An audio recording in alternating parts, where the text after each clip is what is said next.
first of all, thank you so much for joining us. Thank you for having me. I really, really appreciate it. And we're in Sunita's lovely studio. I want to start off with Cape Town.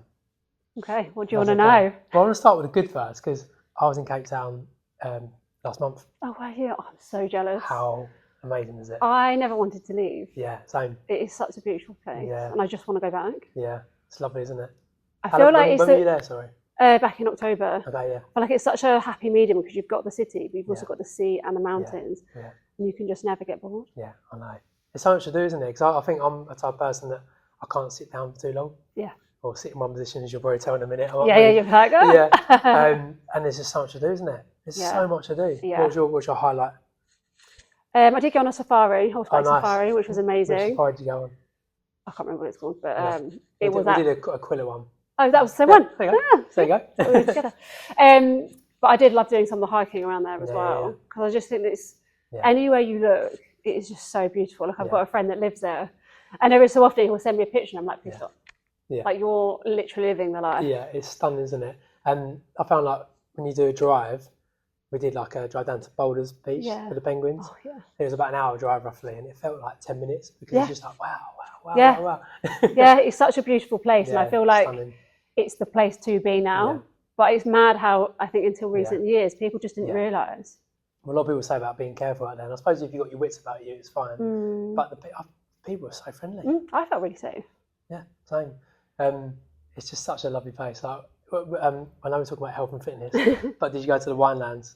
No, I didn't actually have time. And obviously after what happened in Cape Town, wasn't quite in the best position to go. But this is also why I want to go back so that I can re-experience it in a slightly different way. Yeah, exactly. Well, that brings me on to that, the kind of negative side of Cape Town. Tell us what happened. I've seen it on your social media. I've seen your story, but for those who don't know, can you remind us what happened? Yeah, it was an interesting time. So I basically went there to run the marathon, right? Yeah. But the marathon got cancelled an hour before the start. Why did it get cancelled? I did see that. Apparently it was for the wind. Okay.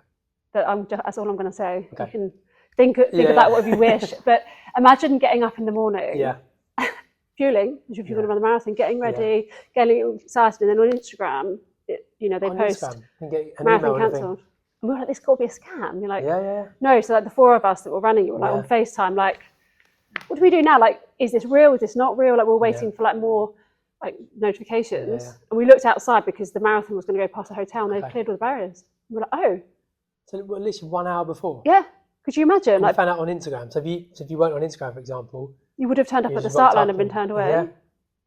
So that was one thing, and obviously we were like, well, we can't go and do a run today because we're here working, and it kind of goes against the situation. So one of the girls that we were with was doing a charity challenge for her brother. Yeah. And we were like, okay, well, for the marathon, we'll just do it the next day. So then you still get your marathon, we still get our marathon, and we still get to run through Cape Town.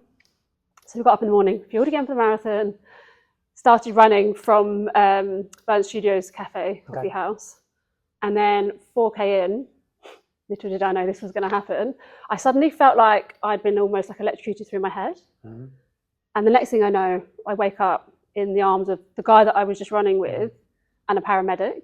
And the first thing I said was like, should we just carry on running? And they're like, you need to go to A&E because you clearly haven't seen your face. So you woke up in the same position? Yeah, so obviously I just lights out, and obviously, unfortunately for me, we had a guy with us who was our support, and he'd obviously see that there was something wrong, came over on his bike, and I hit my face into his bike pedal, which obviously wasn't ideal. So I literally had like a gash up my face, my eyelid was hanging off. Didn't really comprehend that I could have lost my eyesight. So I was obviously rushed to A&E. But what's so interesting, which I fully understand, is with the Cape Town hospital arrangement, even though I've got travel insurance, they make you pay up front. So you're sitting in this situation, and you've got all these surgeons and stuff trying to decide who's the best person to treat you and having all these scans. And they're like, oh, but like, you've got to pay. So you're constantly tapping and tapping and tapping, so thousands of pounds are going out because you have no choice, which I fully understand why they would do that. But fortunately for me, the surgeon who they found was a face surgeon, and he was like, look, if you can bear it, I'll do this awake so you can go home. So he was like, we will basically swaddle you so you can't move, because he was like, it's going to be the most painful thing you've ever experienced until the anaesthetic kicks in, because we're having to inject into your face and into like your raw eyelid basically. So the anaesthetic was injected into your face? Yeah, so like, obviously, like, eventually it went numb, but I was awake. Might be a silly question, but almost like when you get your teeth done and they numb the... Yeah. Okay. But they obviously had to put it into my eyelids. And like the pain. And he was like, just hold your breath, you're going to be fine. But obviously they'd also swaddled me so I couldn't move. Yeah. And obviously before I knew it, it was like done and everything. But obviously as well, because it's Cape Town, people think, you know, what has happened to her, who's beaten her up because I had a black eye, stitches in my face. Yeah, I didn't think of that actually, So credit to the Cape Town healthcare, because I can't be more grateful for the fact that like they've done such a good job and you'd hardly notice now. Yeah. But also wasn't the experience I was intending for Cape Town. So I still managed to enjoy some of it. Why was it? Because I genuinely can't tell. Oh really? Okay. Yeah. Yeah, so you can't really... No, which is amazing, really. Yeah, and the surgeon literally said to me, he was like, give you a few months, you won't even notice. He was like, I'm that good. I was like, okay. Wow. Well, if I ever need plastic surgery in the future, I know where I'm going. Yeah. So when you... I want to go back to the start again. So when you had this like kind of like electric bolt in your head, was it instant? It was literally that electric bolt and then... Lights out. Done. Yeah, and I was running with a doctor friend of mine and she was like, you had a seizure. Wow, so you didn't have any headaches before? No, she was like... Didn't wake up feeling strange or... No, she was like, you know, these things can happen, but I do suggest you have further testing because it's very rare for that to happen to you. Yeah. So what have the further tests? So when I got back to London, went to see someone privately. Yeah. And essentially, sometimes you can have a seizure due to severe psychological stress. And it's been a really difficult year for various reasons in my personal life. Okay. And he was like, at the end of the day, if this has happened once, stress can re-trigger this. Yeah. So you need to figure out like what you need to do to reduce that, because you know we don't want this happening again. 100%. So I've had all the scans of like EEGs and things, and they've not really picked up anything. So stress, hopefully a one and done. But I was literally talking about stress to my colleague this morning, funny enough, and to a friend on the phone when I was doing my run on Saturday. I'm just saying there's so many things that we stress about in life that it's like you need to cope with them, or it's not worth stressing about. Now that's easier said than done, isn't it? Because we all have our own individual stresses, which will come as yours shortly. But I think, has this now made you realise the severity of stress and what it can do to your body? Yeah, I think I'd already kind of realised because of what else I had to deal with my health over the years. But I guess everyone thinks is that you're invincible and you can always deal with it. But I think when I reflect on what happened, the amount of stress that I've been put under due to other people, I'd never experienced anything like that before, and it was bringing out things in me that I've never had before, like panic attacks and anxiety attacks and all these things, which isn't just me as a person. It's in the same time period. Yeah, and I think for me it's now like, actually, you are the most important person in your life, and like the good people and the right people will understand and stay and support 100%. And like 100%. Be good energies. And I think I've always believed in that. Yeah. And I think more than ever now, I've learned like if something or someone is not good for you, you have to have the bravery and the courage to walk away. That's really good advice. Even if like it's someone you love or like it's really difficult, because at the end of the day, like you only have one shot at this life. And for example, like your friend or the love of your life would not make you feel that way. 100%. So. And you mentioned about being selfish, and like a lot of people think, oh, it's bad to be selfish or self-centered, but it's not. It's almost like a selfish on a different category, isn't it? Well, yeah. It's like you need to look after you. Like you said, you've got one life, you've got to look after yourself, your best interest, because a lot of people just drop you a hat anyway. Yeah. And like you said, the people who don't care about you. I always say, you know, when I was younger, I was a massive people pleaser. I wanted everyone to like me. Yeah, I wanted everyone to like me. In the universe, I didn't care if I met them for a second or 10 years. And now I've realised that actually there's only a small pot of people that actually really care about you. And it's not saying be kind to unkind to those people, but saying that just look out for you. Yeah. Because that's so important. Yeah, and I think as well, like unless you actually have those good energies, like how are you supposed to show up as your best self and like that's a good point. Progress yourself as a person and actually live the life that you want? Because as a recovering people pleaser myself, I've spent a lot of years. I'm going to use that. Yeah, it is true though, because there's still times that like catch me out, and I'm like, I've spent years ensuring everyone else is okay above myself. Yeah. And although in some circumstances, like fine. Yeah. But a lot of the time, it shouldn't be at detriment to your mental or physical health. Yeah. 100%. And you can still be a good person. You can still keep those qualities. Yeah. But those kind of that energy can go to the people who it gets reciprocated. Exactly. And I think you very, very much quickly understand and realise when you leave people who is good for you, who 100%. Drains you, who adds to you. Yeah. And I think a lot of people don't like to let things go, or people go if they've known them for a long time, or their perception of that person is what they want it to be versus the reality of that person. Because I think a lot of the time people date potential, for example, versus the reality. And that could go for friendships as well. So I think it's like sitting back and being completely honest about who you're surrounding yourself with, romantically or otherwise, to check in to see whether this person is good for you. And it doesn't mean they're a bad person, but this is why, like, over the years, I'm a firm believer of learning who you are, what you want, your values, and being content with that. And unfortunately, it does take age and time to realise things, or in your situation, maybe your seizure you had in Cape Town. But what would you say to the people listening or watching, like, who haven't had these problems yet, for it to, like, the alarm bells to hit, to kind of, you know, get there before something bad happens? I think it's deciding what kind of life you want. And how you want it to feel, how you want it to look, the things that you want to do, say, for example, your job, or like the kind of people that you want in your life, and have a look at your life to see if anyone is or isn't facilitating that. Because I'm a fair believer, like, if you want to level up, you need to speak to people that are above you and surround yourself with those people. If you're constantly being with people that are below you or have no interest in bettering themselves or their lives, then that's where you're going to remain. Like, there was a quote I saw this morning that went along the lines of someone who you can tell trains hard or does go to the gym is a massive perception of how that person is. So it's basically saying, like, if you look after yourself, whether it's nutritionally, physically, mentally, then they are good signs as to see how that person is. That's a good point. Versus someone who never gets off the sofa, doesn't go to work, and, like, not that you should frantically assess all of the people in your life, but it's a bit like life goes quickly. Like, I'm 35 this year, and although I never thought technically shouldn't still be alive, I'm like, well, what do I want then? Because I'm still here and I'm still very much alive and healthy. I'm very good at staying alive, clearly, but what am I doing? Because by the time before I know it, I'll be 40, and I don't want to be in the same place I am now. But it's also important not to put that pressure on yourself. Exactly. Because then that leads to stress, which leads to So you just said about your age. You look very good, by the way. Thank you. Fortunately, it didn't start off well for you with cystic fibrosis. Sorry to hear that, first of all.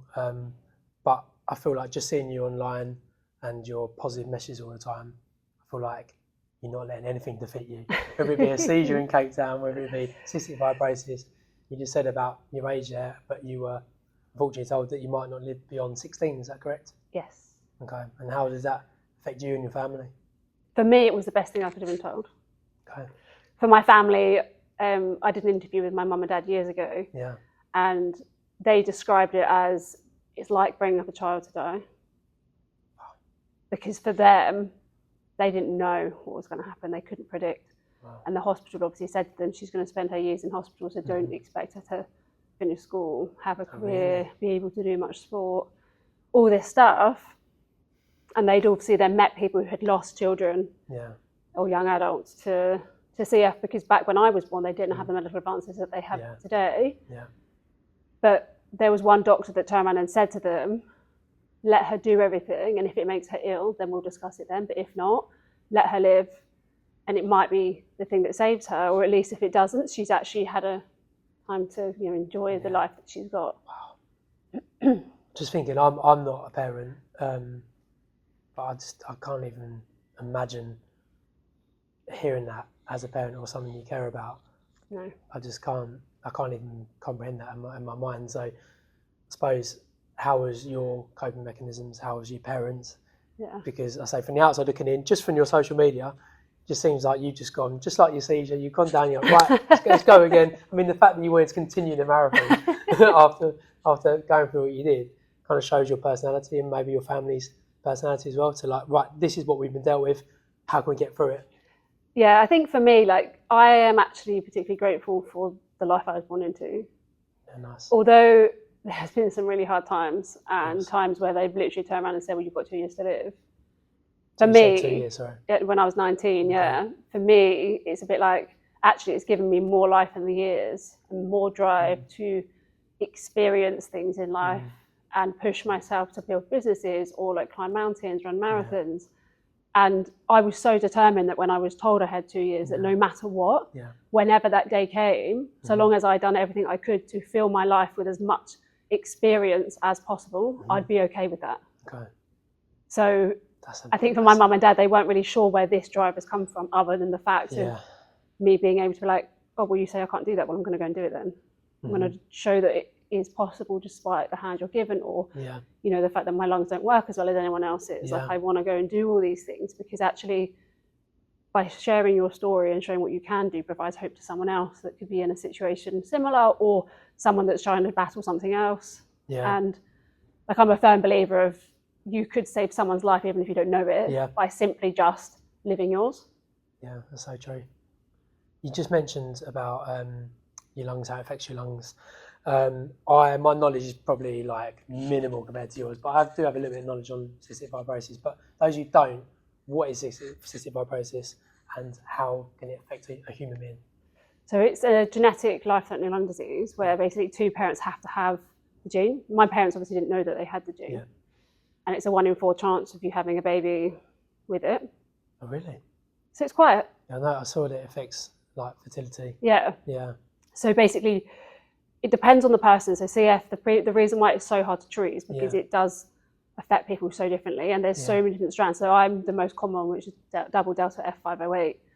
And for me, it affects my digestive system. So like, I have to have tablets when I eat to digest my food. I'm obviously on medication for my lungs. But for some people, it can also affect their kidneys, their liver, they can get diabetes, all these different things. It can cause so many different problems. And then, well, before the new medical advances, I was on 80 tablets a day, nebulizers. So whenever I did all these adventures, I'd have to take everything with me, and it was all quite like crazy. And I've had, you know, numerous hospital stays where I've had like long-term treatment in hospital, bronchoscopies, all these kinds of interesting experiences. And I think it is still like something that people don't really know much about. But that's kind of why I then put myself on social media to document my health journey when I was told that I was going to die young, like more seriously. So I was like, well, let's document this to keep me accountable. And you just never know. But do you know what I find amazing is that you speak with so much clarity about it, and the fact that it clearly hasn't broken you. It's not going to break you. What about, so it's kind of a two-part question, because I read something that it wasn't really, the research wasn't great until about 1989, is that correct? Yeah, so I think until then, people did just die because they didn't fully understand. Yeah, that's mad. What was needed. That's a year after I was born, so 36 years, that's nothing, is it really? Yeah, so it's just crazy how like there is so much change, because I think now the medication that's out is basically a genetic modifier. So what it does, in the simple terms, is it makes your genetics work better, so it reverses as much as possible the effects of CF. But the problem is with it, it comes with side effects. Which is going to be normal. It's such a powerful drug. Yeah, of course. That the original one comes with a lot of mental health side effects. Are you on this medication?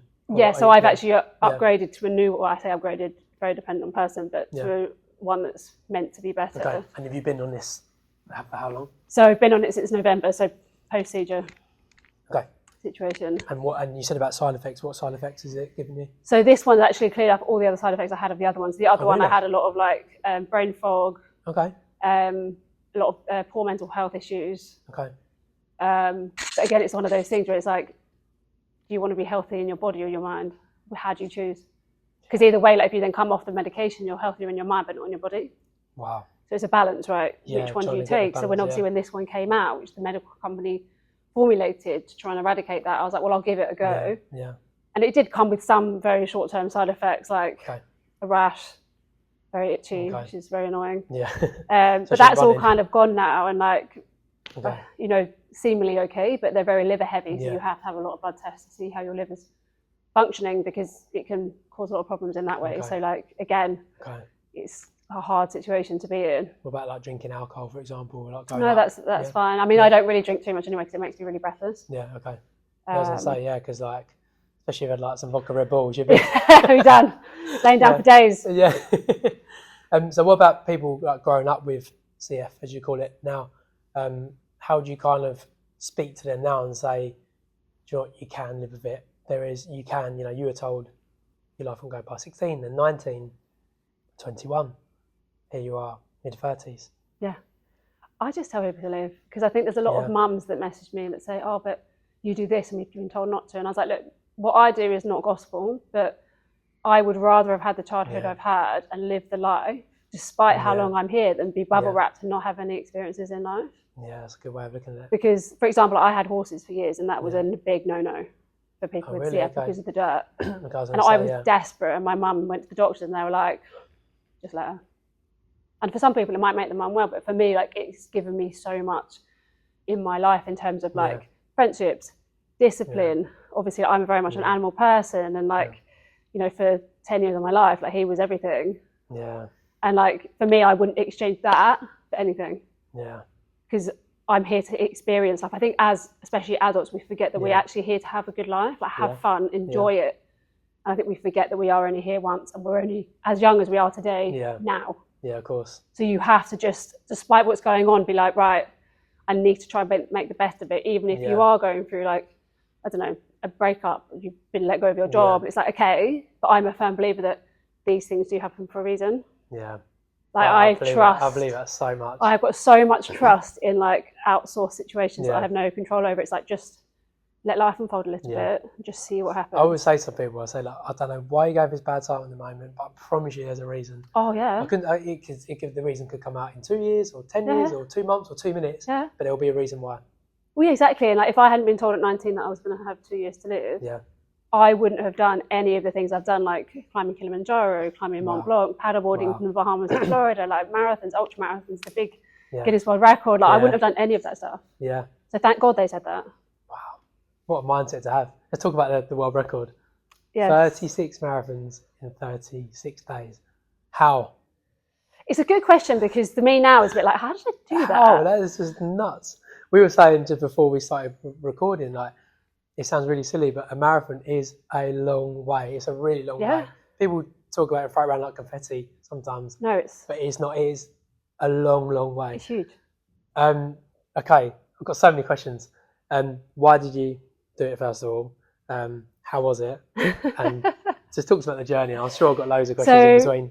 The reason why it was formulated in the first place was when I was 16, I had a doctor come to say to me, so you're 16, well done, you've made it, but you won't make 30. Oh. I was like, okay. So I said to myself, when I make 30, I am going to celebrate by running 30 marathons in 30 days to celebrate being alive and able. And you said this at 16? Yeah. Yeah. Obviously, like, had to put it to bed for quite a few years. And then when I turned 30, it was in COVID. Unfortunately. Okay, yeah, of course. So this wasn't going to be possible. Okay. So in COVID, I ended up doing an Ironman at home. Okay. Because I'm that strange person. And I thought, us all just watching Netflix and you're doing Ironmans.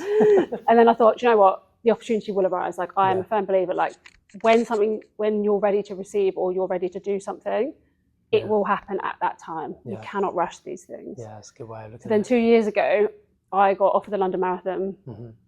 I was like, of course I'm going to take it. It's the London Marathon. Yeah.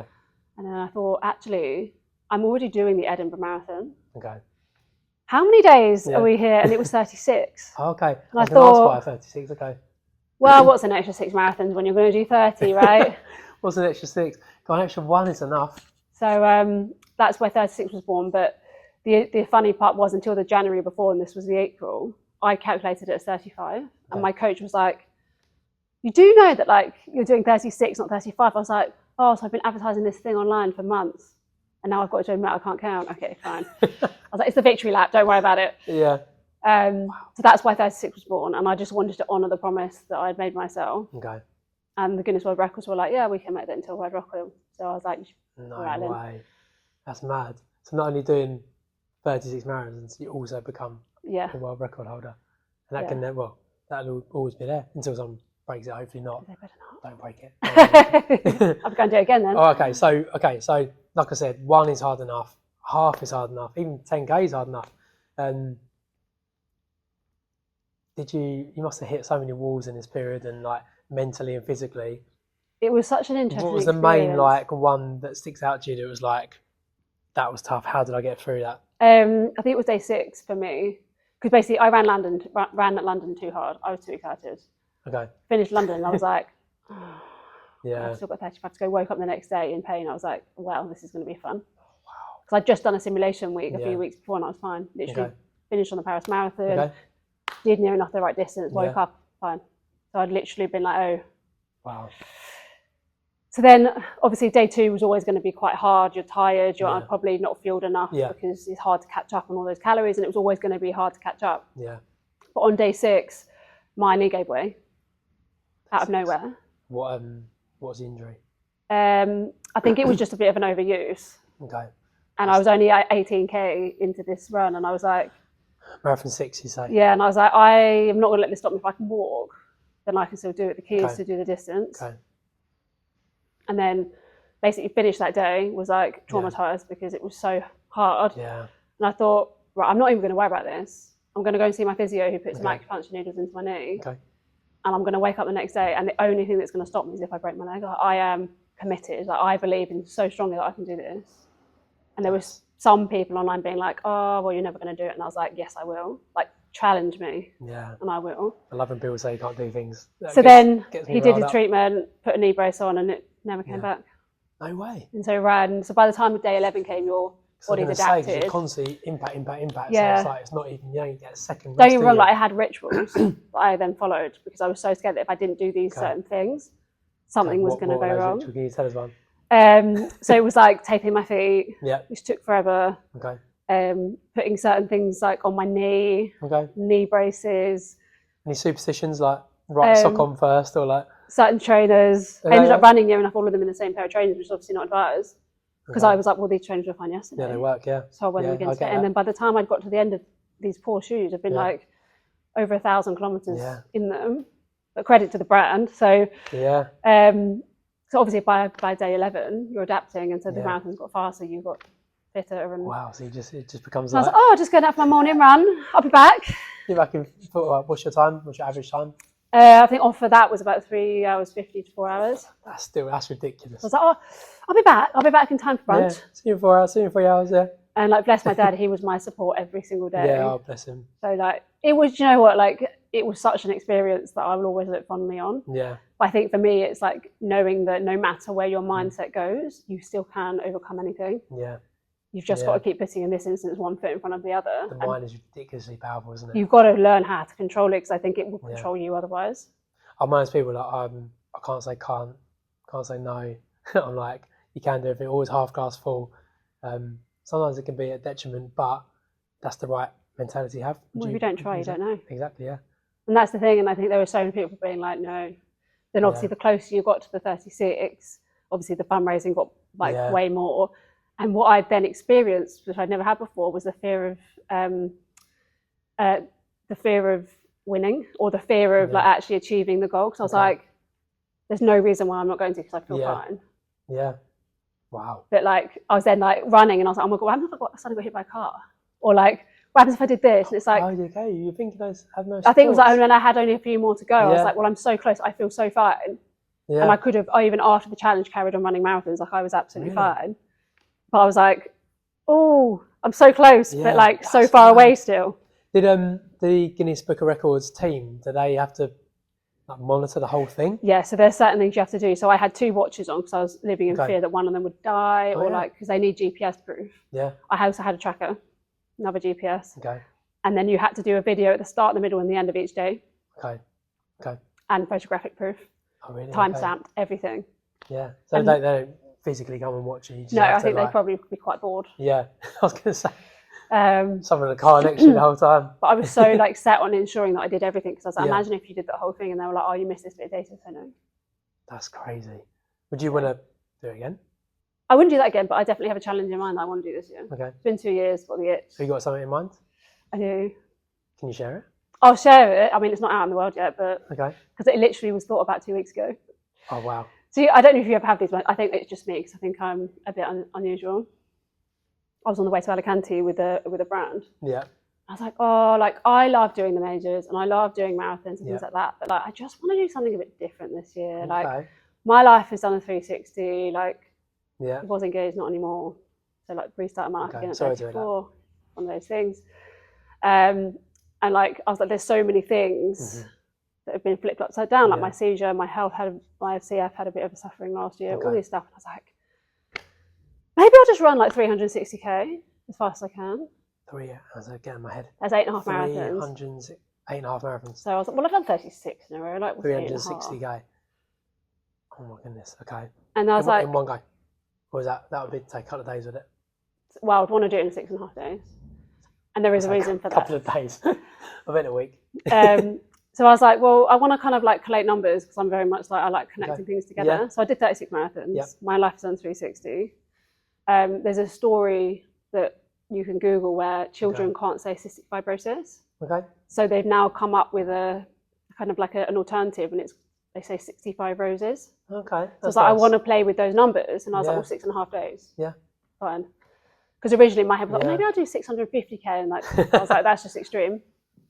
And then I was like, well, what can I do? Like, is there a point to point? And the brand that I'm working with are based in Amsterdam. Okay. And I was like, well, maybe I'll just run from Amsterdam to London. Anyway, went on to ChatGPT after my flight. Yeah. 360k exactly. No way. I was like, meant to be then. That's mad. Presented it to the brand, and literally as I landed, I was like, I've got this idea. I know we're not talking business right now, but I've got this idea. I just need to get it out. Yeah. And they're like, yeah, we're speaking to it. So you're going to do it? Phoned the coach, and he was like, oh, for God's sake, I thought you were going to be back at some point. And he was like, we'll have a call. End in Amsterdam or end in London. So what I'm hoping is then to like get noise when I'm closer to London. Okay, yeah. I was like, you could end in Amsterdam, have a good party. Yeah, that's probably the best way. So yeah, that's in the plannings of this year. Yeah. Wow. Not that I've actually announced that yet. But... Okay. But that sounds... Why not? I mean, what's the worst that's going to happen? You know, I'm lost for words, because that is just, to even think about that is... In my head, I'm like, well, why not? Yeah, but I love that. Why can't I do that? More people need to have your mindset. Well, because in my head as well, like, you don't have to run the whole thing. Like, you can walk and run. Mm-hmm. Like, I want to try and do this in 6.5 days, which is roughly 55 to 60k a day. I was about to ask that, actually, yeah. It's 50 hours, it's just over, is that about 30 miles a day? Roughly? Yeah, which is a long way. Like, I've never done that far per day for 6 days. It's like 4 or 5 miles more than... But I've got a good endurance background. Okay. I wouldn't recommend someone who's never done endurance, like, trying to attempt anything like this. Yeah. I've done endurance for 4 years, and obviously I've done 36 in a row. So in my logic, what's 8.5 marathons? Sure, it doesn't work out quite like that, but I think this is where sometimes the power of being naive. Yeah. Because I will just install the coach I had before and be like, I will do what you say. Because he's done so many challenges with various celebrities and various people. But if you think it's okay for me, I will trust you, and I will do every kilometre that you tell me to do on the training plan, because that's what we did before and it worked. Yeah. And in my head as well, it's like only a week of your life, not 5, like before. Same trainers as last time. Yeah. What were they? What trainers were they? Saucony Speed Force. Big shout out. Yeah. Okay, what about, so I said to you before, I'm running a half marathon in a few weeks' time. Some people do couch to 5k, which I recommend to a lot of people who are starting running. People might just do walking, 5k a day, whatever it may be. What would you say to people starting out running, wanting to get involved in running? Would you recommend it, and why would you recommend it? I 100% recommend it. It has changed my life, saved my life, and connected me with some of the most incredible people ever. Yeah. And some of them are now really good friends. Yeah, I love that. And it's helped me travel the world. Yeah. It's now built my career. And I'm not known by no means like a professional fast runner. Like, definitely helped my health, definitely all these things. And I think, you know, it's so easy at the moment when you go on Instagram to be overwhelmed by the running trend. Yeah. Because everyone's running fast. Yeah. And it's not always about that. Like, I love being able to run faster. I think that's important to say. But equally, I love going out. I have a friend that I run with twice a week. Yeah. I put my watch on, but I don't look at it. Yeah. Like, we've got a set distance. Nice. And we just chat away. Don't care about how fast we're running. And I think that's the beauty of it. It's so sociable. You can do things that make you feel good. Yeah. We have coffee after. Nice. And I think if you're wanting to start, either find like a structured program, or just be like, do you know what, I'm going to go out and do a jog for 10 minutes, and build into getting, you know, less walking or more time, and don't even worry about your pace, because I think that's where people can get that anxious about going out, or like feel like they're not good enough, or they can't be a runner, but anyone can. Yeah. And I think there is actually beauty in just finding joy in the sport without having pace goals. Yeah, I think I'm going to jump in and say that's really important you say that, because even my half marathon training, which is I feel really bad now because it's not 360k, it's not 36 marathons, it's not even a marathon, it's half of one. The fact that you're saying to people that, like, do you know what, it's going to help your mindset as well. If you're struggling with mental health, it's going to help you. And the time thing, I really want to hit that. So many people are obsessed with time, and I just think it's the wrong way to go about it, because we're all different, we all have different paces, and every day's different speeds, and that's okay. And I think that's the beauty of it though, isn't it? It's like you can still be in a great community, and if you're finding that you've got run clubs around you that only want pace, like they're not for you. Like, you know, I've got a friend who runs like I think he's a 2:21 marathon. Like he's like, I'm going out to run a 65-minute half marathon next week. And I'm like, how do you move your legs? That's like 3:08 per k. Yeah, that's. But he will come running with me, which I'm much slower than that, obviously. Yeah. But just for fun. I think my projected time is 1:50. That's amazing, though. To put it into perspective, that's like nearly half. But he's more than happy to then go out and just have like a. But don't you think the world record's nuts? It's like 2 hours a marathon. Yeah, I know. I just can't. I can't even probably hold that pace for like 10 meters. So like, I can't even get out of my head. That must be like a sprint the whole time. Yeah. Well, near to a sprint. Maybe the only way I could ever hit that pace is if I'd been chased by a bear or something. I don't know. Literally running for my life. Yeah. Oh, that's amazing. And do you know what, going back to your cystic fibrosis, like, how's the running helped that? Because obviously you mentioned about the effect on your breathing, your lungs, and obviously a doctor would say don't run, don't lift weights or whatever it may be, don't take part in sport. Were you advised not to take part in sport or run? When I started running, I basically started off as a track sprinter, context, so 400-meter sprinter, raced for county. Yeah. So I loved it. But I had a doctor that turned around and said, like, running will kill you because it's not good for you to work your lungs like that. But in my head, it's like, for you to be stronger in anything, you have to use that part of your body, or even if it's your mind or whatever it may be. And I was like, well, unless it makes me unwell, I'm going to carry on doing it because I've got a great community. I feel great doing it. And actually, I'm pretty fast. So, like, I just want to carry on. Yeah. And there was, like, no research online about anything. Okay. So I was like, well, what's the worst case scenario here versus the best case scenario? Yeah. And I would rather try and then maybe then not be able to do it, then wonder if I could do it. Yeah. So, like, for me, don't get me wrong, like, sometimes running is really difficult because my lungs are more inflamed one day than the next. Yeah. And it's frustrating. Yeah. And I think it's easy to kind of forget that when you're watching people through screens. Yeah, of course, yeah. And sometimes I'm like, oh, wouldn't it just be nice to have someone else's lungs for this run and just run? Yeah. Because I didn't realise how inflamed or tight my lungs were until I had these new medications. Yeah, and I remember going out for my first run and crying because I was like, and now I know how much I've struggled. Yeah. And now I understand it. Yeah. And now I know what other people feel like when they run. Mm-hmm. So, like, sometimes I'll go out and I just can't really breathe very well. And I'm like, no rhyme or reason. Yeah. It's just part of being. Is there any science to say that running or keeping fit can help cystic fibrosis? I don't know if there's anything published now. I just am a firm believer that, you know, find a sport you love that works your lungs. Doesn't have to be running. I've got asthma, so and I've had asthma since the day I was born. So every day I've taken inhalers my whole life. So it's nothing like what you. I'm not trying to say it is, but I've never said to anyone. Nobody knows I've got asthma. Oh. I haven't told anyone. Oh. Like friends and family, and family obviously. My parents and my sibling, my close family, but nobody knows because I will never say it's going to stop me. And that's partly why, like, when I was doing my sprint training, I never told the coach for like years. Yeah. Because I knew that he would probably push me differently because at the time there were no girls that were fast enough, so I was racing with the men and training. And I knew that if I told him, he might treat differently. Yeah, and then when he found out, I was like, but you better not change the way you're training me because I am fine. Yeah. So it's mad, isn't it? It's a mad world. I want to talk to you about Real Buzz. Yes. Tell us about Real Buzz. So I'm going to run in Naples in a couple of weeks, which I can't wait for. That's going to be so cool. The exciting thing is I'm coming with my best friend and we're fundraising for the Cancer Research Fund. Nice. Because her dad died of cancer 5 years ago and she's actually running the London Marathon. Yeah, I'm sorry to hear that. Yeah, I mean, I don't think it's something you can ever quite comprehend until it happens to you or like even like really move forward from. I think it's you learning to live with the situation. Yeah. But she's running the London Marathon again for the same charity. Yeah.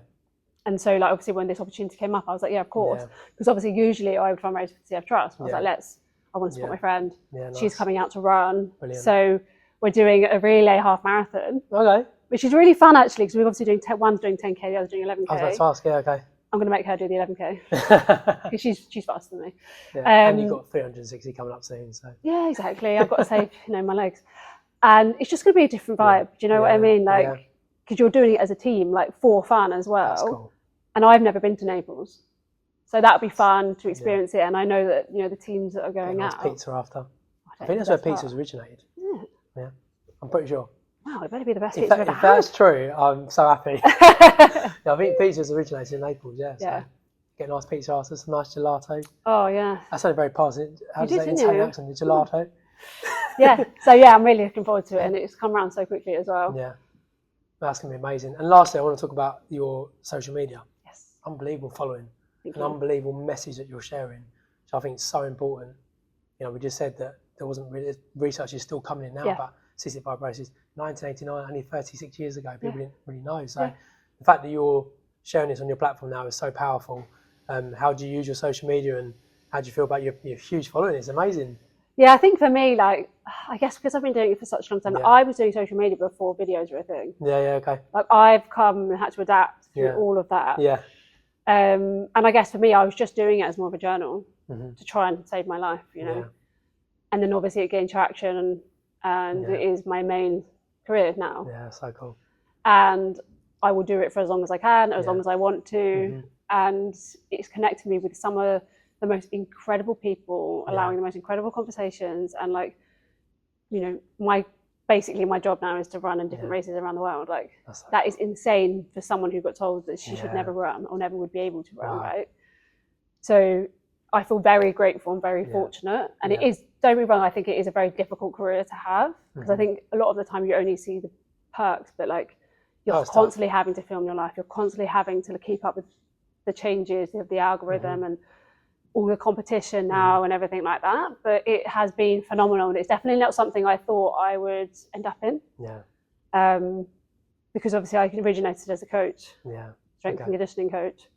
Yeah. Then worked in London. Yeah.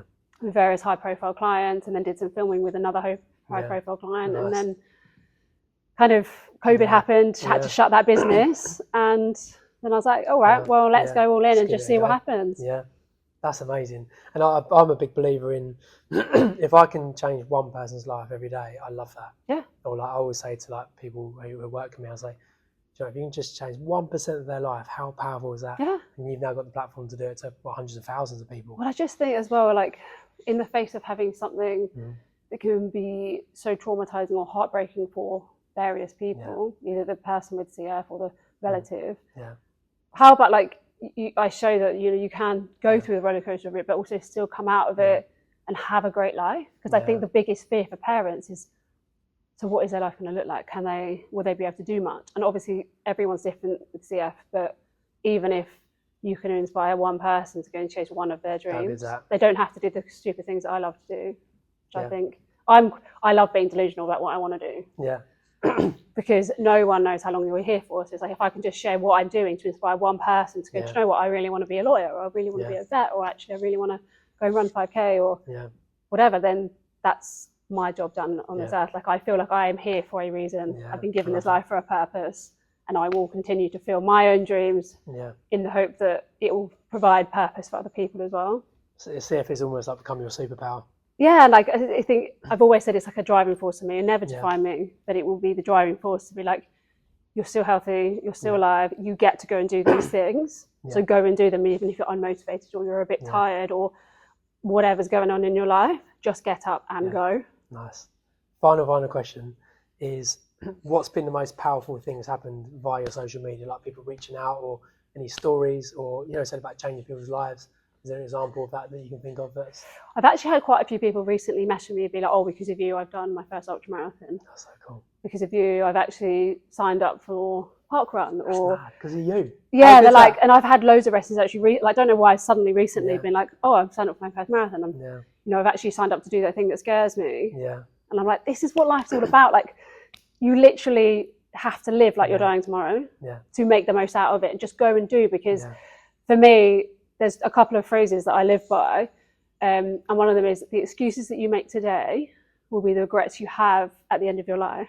I love that. which is why when I'm making decisions, it's like, will I regret not trying? Sounds like it should be tattooed somewhere. If it's yes, then I better go. Yeah, probably. And also just to embrace and enjoy the roller coaster wherever you are, whether it's a hard time, whether it's not, because you can find joy in all of that, even if you feel like you've hit rock bottom. But they are usually the best places to be like, okay, this is a bit rubbish, but what are we going to do about it? Like, what are we going to do to reset? And as we've said, like, things do happen for a reason. And one day you'll look back and think, thank God that hard thing happened, because I wouldn't be here. And it, you know, I do believe that, like, the universe or whatever it may be will keep showing you the same lesson, or keep pushing you out of peace until you actually change and you do something about it. 100%. Thank you so much. That was brilliant. You're very welcome. Thank you for your time. Thank you. You're very welcome. Thank you.